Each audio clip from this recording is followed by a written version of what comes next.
Hello guys, कैसे हैं आप लोग। तो चलिए शुरू करते हैं 16 नवंबर का current affairs. Karnataka government inks MOU for effective governance. तो कर्नाटका की गवर्नमेंट ने एक एमओयू साइन किया है 5 सालों के लिए CEGIS, centre for effective governance of Indian states.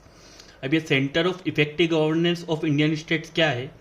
ये 2019 में फाउंडेड किया गया था सेंट्रल गवर्नमेंट के द्वारा, एक ऑर्गेनाइजेशन टाइप से, जो कि मदद करेगा स्टेट गवर्नमेंट को इफेक्टिव गवर्नेंस प्रोवाइड करवाने में। मींस उन्हें टेक्नोलॉजी, उन्हें डाटा, ये सब ये प्रोवाइड करवाएगा, जिसके थ्रू जो वो स्टेट से वो अपनी गवर्नेंस को और इफेक्टिवली प्रोवाइड करवा सके कॉमन पीपल को। तो CEGIS, centre for effective governance of Indian states, found हुआ था 2019 में। कर्नाटका की बात करें तो इसकी कैपिटल है बेंगलुरु, सीएम का नाम है बसवराज बोम्मई और गवर्नर है Thawarchand Gehlot. Next news is Jio smart India 2022 summit inaugurated इन हैदराबाद। तो जियो स्मार्ट इंडिया 2022 समिट जो है वो हैदराबाद में इनॉग्रेट की गई है। किसके द्वारा इनॉग्रेट की गई है? यूनियन जल शक्ति मिनिस्टर गजेंद्र सिंह शेखावत के द्वारा। और जियो स्मार्ट इंडिया समिट जो है, तो ये एक जियो स्पेशियल जो होती है टेक्नोलॉजी, उससे रिलेटेड होता है। मीन्स ये टेक्नोलॉजी जो होती है, ये अर्थ में किस जगह पर क्या चीज पाई जाती है, उससे रिलेटेड जो टेक्नोलॉजी होती है उसे जियो स्पेशल टेक्नोलॉजी कहा जाता है। तो ये जियो स्मार्ट इंडिया समिट जो है ये हैदराबाद में हो रही है। नेक्स्ट न्यूज इज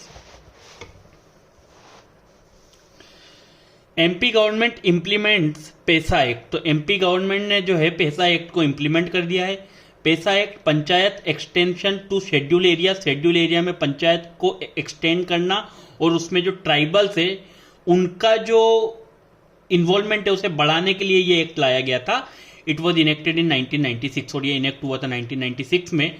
अगर हम एमपी की बात करें तो एमपी की जो है मध्य प्रदेश, कैपिटल है भोपाल, यहाँ के जो सीएम है वो है शिवराज सिंह चौहान और यहाँ के जो गवर्नर है वो है मंगू भाई Patel. Next news is PM Modi इनोग्रेट्स Bengaluru tech summit. Bengaluru tech summit जो है उसे प्राइम मिनिस्टर मोदी ने इनोग्रेट किया है। Next is women self help group conference held in Madhya Pradesh. तो women self help group conference जो है वो मध्य प्रदेश में भोपाल में ऑर्गेनाइज की गई और इसमें पार्टिसिपेट किया प्रेसिडेंट द्रौपदी मुर्मू ने। और द्रौपदी मुर्मू जो है वो भारत की 15वीं राष्ट्रपति, 15th प्रेसिडेंट बनी है। Next news, FIFA World Cup 2022 is set to kick off on 20th of November. तो 20 नवंबर से फीफा वर्ल्ड कप जो है 2022 वो कतर में शुरू होने वाला है। 2018 में ये रशिया में ऑर्गेनाइज हुआ था जब फ्रांस ने क्रोएशिया को हराकर वर्ल्ड कप जीता था। कतर, कैपिटल है दोहा और करेंसी है रियाल। अब अगर हम फीफा की बात करें तो जो पूरे वर्ल्ड में इंटरनेशनल बॉडी है जो फुटबॉल को कंट्रोल करती है वो है फीफा। ये फाउंड हुआ था 21 मई 1904 को। इसका हेडक्वार्टर है ज्यूरिक जो कि स्विट्जरलैंड में है और इसके प्रेसिडेंट जो है वो उनका नाम है Gianni Infantino. Gianni Infantino. Next news is government nominates Vivek Joshi as director in RBI central board. तो जो आरबीआई सेंट्रल बोर्ड है उसमें गवर्नमेंट ने विवेक जोशी को एज डायरेक्टर नॉमिनेट किया है। ये जो बोर्ड होता है आरबीआई का सेंट्रल बोर्ड, ये रिस्पॉन्सिबल होता है oversight of the central bank के। सेंट्रल बैंक की जो वर्किंग है उसके ऊपर नजर रखने के लिए ये जो बोर्ड है इसे बनाया जाता है। तो इसमें डायरेक्टर के रूप में विवेक जोशी को नॉमिनेट गवर्नमेंट ने किया है। इसमें टोटल 15 सीट्स होती हैं जिसमें 5 जो होती है वो ऑफिशियल होती है और जो 10 होती है वो नॉन ऑफिशियल डायरेक्टर्स होते हैं उसके अंदर। और इसके जो एग्जीक्यूटिव चेयरपर्सन होते हैं वो आरबीआई के गवर्नर ही होते हैं जो प्रेजेंट पे शक्तिकांत दास है। अब अगर हम आरबीआई की बात करें, रिजर्व बैंक ऑफ इंडिया की, तो ये स्टेब्लिश हुआ था 1935 में। जिस कमीशन की रिकमेंडेशन पे हुआ था वो था Hilton young commission. Hilton young commission nationalise हुआ था 1949 में। हेडक्वार्टर है मुंबई में और गवर्नर का नाम है शक्तिकांत दास जो कि 25th गवर्नर है। तो आरबीआई के पहले गवर्नर जो थे वो थे, फर्स्ट गवर्नर वो थे ऑसबोर्न स्मिथ। Osborne Smith. और पहले इंडियन गवर्नर की बात करें तो वो थे CD Deshmukh. CD Deshmukh. Next news is India set to become world's most populous country in 2023। तो यूएन की एक रिपोर्ट आई है, वर्ल्ड पॉपुलेशन प्रोस्पेक्ट्स 2022 रिपोर्ट। तो उसमें कहा है कि 2023 में हम चाइना को पछाड़कर वर्ल्ड की सबसे ज्यादा जनसंख्या वाला देश बन जाएंगे। Next news is newborn care week जो है वो हर साल 15 से 21 नवंबर तक सेलिब्रेट किया जाता है हमारी कंट्री में। इसका जो एम होता है वो ये होता है कि जो इम्पोर्टेंस होता है न्यू बॉर्न बेबी की केयर के लिए, कि कैसे उसके सर्वाइवल को और उसके डेवलपमेंट को लेकर जो अवेयरनेस लोगों में बढ़ाने के लिए ये वीक हर साल मनाया जाता है। एक नियोनेटल पीरियड टर्म यूज की जाती है, जो फर्स्ट 28 डेज होते हैं लाइफ के न्यूबॉर्न बेबी के, उसे नियोनेटल पीरियड कहा जाता है। और 2022 की जो थीम रखी गई है वो है home care of newborn in urban area. Next is Switzerland beats Australia to win maiden Billie Jean King Cup. तो एक बिली जीन किंग कप जो है, जो एक टेनिस से रिलेटेड कॉम्पिटिशन है, तो उसमें स्विट्जरलैंड ने ऑस्ट्रेलिया को हराकर वो कप जीत लिया है। यह ऑर्गेनाइज किया गया था ग्लासगो, जो स्कॉटलैंड में है, और ये इसका 59th एडिशन था। और बिली जीन किंग जो है ये अमेरिका की एक बहुत फेमस टेनिस प्लेयर थी, जिनकी याद में ये कप खेला जाता है। तो स्विट्जरलैंड ने ऑस्ट्रेलिया को हरा के ये जीत लिया है। Next is international day for tolerance, हर साल 16 नवंबर को मनाया जाता है और पहली बार इसे 1996 में मनाया गया था। ठीक है, तो ये जो 125th एनिवर्सरी थी महात्मा गांधी की, उसे कमेमोरेट करने के लिए 1995 में इसे एस्टेब्लिश किया गया था और पहली बार इसे 1996 में मनाया गया था। Next is India host lead IT summit with Sweden at COP27। जो COP27 कॉन्फ्रेंस ऑफ पार्टी 27 जो शर्म अल शेख इजिप्ट में हो रहा था, शर्म अल शेख इजिप्ट में हो रहा था, तो वहां पे इंडिया ने एक लीडरशिप फॉर इंडस्ट्री ट्रांजिशन, ये जो लीड आईटी इसका फुल फॉर्म है leadership for industry transition summit है, उसमें स्वीडन के साथ उसे होस्ट किया है वहां पर। अब लीडरशिप फॉर इंडस्ट्री ट्रांजिशन मतलब ये लोग मिलकर ऐसी टेक्नोलॉजी के ऊपर डिस्कशन करेंगे कि जो कार्बन एमिशन वगैरह होता है उसे कंट्रोल किया जा सके और उसे कम किया जा सके। स्वीडन, कैपिटल है स्टॉकहोम, करेंसी है क्रोन और पीएम का नाम है उल्फ क्रिस्टरसन।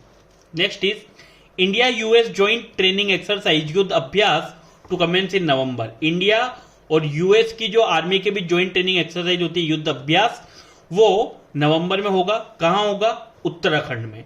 और पहले जो हुआ था वो हुआ था यूएसए में, अलास्का में, लास्ट ईयर अक्टूबर 2021 में। अगर हम उत्तराखंड की बात करें तो यहाँ की दो कैपिटल है देहरादून और भैरसेन, और यहाँ के जो सीएम है उनका नाम है पुष्कर सिंह धामी और गवर्नर का नाम है Gurmeet Singh. Next, India bags 8th position in climate change performance index. तो जो क्लाइमेट चेंज परफॉर्मेंस इंडेक्स आया 2023 का, उसमें इंडिया की रैंक रही है 8। इंडिया ने अपनी रैंक में 2 स्थानों में सुधार किया है। 2022 में इंडिया की रैंक थी 10th और अब इंडिया हो गया 8th नंबर पर। तो हमने इंप्रूव किया है और टॉप किया है 2 कंट्री ने, डेनमार्क एंड स्वीडन। अगर हम सीसीपीआई की बात करें क्लाइमेट चेंज परफॉर्मेंस इंडेक्स की, तो एक जर्मन इन्वायरमेंटल ऑर्गेनाइजेशन है जिसे जर्मन वॉच कहा जाता है, ये उसे डिजाइन करते हैं हर साल। इसमें 4 कैटेगरी में असेसमेंट किया जाता है। एक तो होता है ग्रीन हाउस गैस एमिशंस, एक होता है रिन्यूएबल एनर्जी, एक होता है एनर्जी यूज और एक होता है क्लाइमेट पॉलिसी। और पहली बार ये रिपोर्ट पब्लिश की गई थी 2005 में। ये इंडेक्स पहली बार कब आया था? 2005 में। Next news is IFSCA, international financial service central authority, उसने एक MOU साइन किया आरबीआई के साथ for regulation and supervision of regulated entity. जो रेगुलेटेड इंटाइटीज होते हैं जैसे बैंक्स होते हैं या NBFCs होते हैं, उनके रेगुलेशन और सुपरविजन के लिए IFSCA ने MOU साइन किया, मेमोरेंडम ऑफ अंडरस्टैंडिंग आरबीआई के साथ। अगर हम IFSCA की बात करें तो ये एस्टेब्लिश हुआ था अप्रैल 27, 2020 को। जिस एक्ट के अंडर ये बना था वो था IFSCA एक्ट 2019। हेडक्वार्टर है गिफ्ट सिटी गांधीनगर में और चेयरपर्सन का नाम है Injeti Srinivas. Next news is 50 years complete हो गए हैं 2022 में वर्ल्ड हेरिटेज साइट्स को, जो वर्ल्ड हेरिटेज कन्वेंशन था वो 16 नवंबर 1972 को यूनेस्को के द्वारा वो बनाया गया था। इंडिया में प्रेजेंटली आज तक 40 वर्ल्ड हेरिटेज साइट्स हैं। इसमें जो फर्स्ट साइट लिस्ट हुई थी वो 1983 में लिस्ट हुई थी, जो थी अजंता केव्स, एलोरा केव्स जो महाराष्ट्र में है, आगरा यूपी में है, Agra fort it means Agra का किला, एंड ताजमहल। और मोस्ट रिसेंट जो एड हुआ है इन वर्ल्ड हेरिटेज साइट्स में 2021 में धोलावीरा, जो गुजरात में हमारा जो इंडस वैली सिविलाइजेशन था उस टाइम की जो पोर्ट सिटी है धोलावीरा, वो मोस्ट रिसेंट एडिशन है 2021 में। एक ही मिक्स्ड साइट है, देखिए cultural site, natural site and mixed site. तो हमारी कंट्री में एक ही मिक्स्ड साइट है जो वर्ल्ड हेरिटेज साइट में है, वो है कंचनजंगा नेशनल पार्क, जो कि सिक्किम में सिचुएटेड है। अगर हम यूनेस्को की बात करें तो United Nation Educational, Scientific and Cultural Organization established हुआ था 16 नवंबर 1945 को। हेडक्वार्टर है पेरिस में और डायरेक्टर जनरल का नाम है Audrey Azoulay. Next is IIM Ahmedabad appoints Pankaj Patel as new chairperson. तो IIM अहमदाबाद का जो बोर्ड ऑफ गवर्नर है उसके नए चेयरपर्सन के रूप में चुना गया है पंकज पटेल को। WhatsApp India head Abhijit Bose steps down. WhatsApp India के जो हेड थे अभिजीत बोस, उन्होंने अपने पद से इस्तीफा दे दिया है। Next is POSOCO renamed as Grid Controller of India. POSOCO का फुल फॉर्म होता है power system operation corporation limited. अब उसका जो नाम है वो बदलकर हो गया है grid Controller of India. Grid India जो है ये, इसको एक नोडल एजेंसी बनाया गया है। जो मेजर रिफॉर्म्स पावर सेक्टर में होंगे तो ये उनकी एक नोडल एजेंसी के रूप में काम करेगी। और हमारे प्रेजेंट में जो यूनियन पावर मिनिस्टर हैं वो है RK Singh. Next news is ministry of external affairs, ministry of commerce and industry, ministry of education and ministry of skill development and entrepreneurship ये जॉइंटली मिलकर first virtual global skill summit को organise कर रहे हैं। Next news national press day. National press day हर साल 16 नवंबर को मनाया जाता है। अब ये क्यों मनाया जाता है? क्योंकि 16 नवंबर को ही जो प्रेस काउंसिल ऑफ इंडिया है उसने एक ऐसी बॉडी के रूप में काम करना शुरू किया था जो कि प्रेस को फ्रीडम देती है, प्रेस को रेगुलेट करती है, ताकि जो भी इंफॉर्मेशन उन्हें फ्रीली वर्क करने के लिए मोटिवेट करती है, ताकि जो पत्रकारिता है उसमें सच्चाई, उसमें पारदर्शिता आ सके। अगर हम प्रेस काउंसिल ऑफ इंडिया की बात करें तो प्रेस काउंसिल एक्ट 1978 के अकॉर्डिंग ये वर्क करता है। फाउंड हुआ था 4 जुलाई 1966 को। हेडक्वार्टर है न्यू दिल्ली में और चेयरमैन का नाम है justice Ranjana Prakash Desai. Next news is NASA's Artemis rocket lifts off 50 years after Apollo. तो अपोलो मिशन के बाद नासा का 50 साल बाद जो मिशन है, एक रॉकेट उन्होंने जो next generation moon rocket launch किया है जिसे नाम दिया गया अर्टेमिस, वो नासा ने लॉन्च किया है वापस से। अगर हम नासा की बात करें तो national aeronautics and space administration, USA की जो स्पेस एजेंसी है ये वो है। ये फाउंड हुई थी 29 जुलाई 1958 को। हेडक्वार्टर है इसका वॉशिंगटन DC में और एडमिनिस्ट्रेटर का नाम है Bill Nelson. And the last news is G20 presidency handed over to India. तो इंडोनेशिया के द्वारा G20 प्रेसिडेंसी जो है वो इंडिया को सौंप दी गई है। इंडोनेशिया में बाली करके जो जगह है वहां पे अभी रिसेंटली G20 समिट जो है वो ऑर्गेनाइज की गई थी और 2023 में न्यू दिल्ली में G20 समिट ऑर्गेनाइज की जाएगी। तो अब जो G20 की प्रेसिडेंसी है वो अगले 1 साल के लिए इंडिया के पास आ गई है। So this is all about current affairs of 16th नवंबर। तो आई होप आप लोगों को ये वीडियो अच्छा लगेगा। तो अगर आप लोगों को वीडियो अच्छा लगता है तो प्लीज़ चैनल को लाइक कीजिए, शेयर कीजिए, सब्सक्राइब कीजिए एंड पढ़ते रहिए। Thank you so much.